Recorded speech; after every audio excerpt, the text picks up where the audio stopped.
திருப்பூர் மாநகர இந்த முன்னணி மாநகராட்சி முன்பு ஆர்ப்பாட்டம் நடைபெற்றது. கோவில்களை மட்டும் சீரழிக்கும் அரசே கோவிலை விட்டு வெளியேறு மாநில தழுவிய ஆர்ப்பாட்டம் 11 மணி அளவில் நடைபெற்றது. இந்து முன்னணி மாநில தலைவர் காட்டேஸ்வரா சுப்பிரமணியம் அவர் தலைமையில் நடைபெற்றது.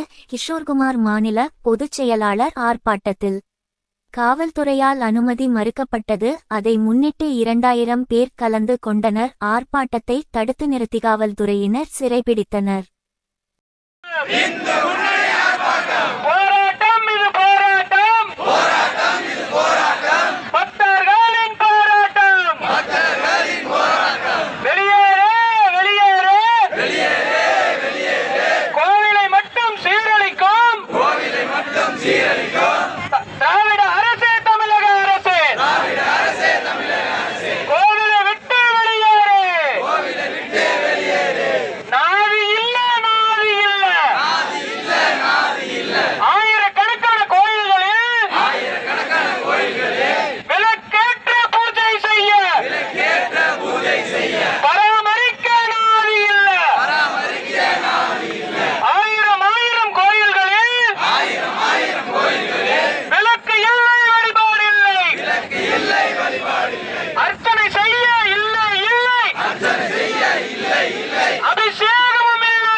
ஏற்பது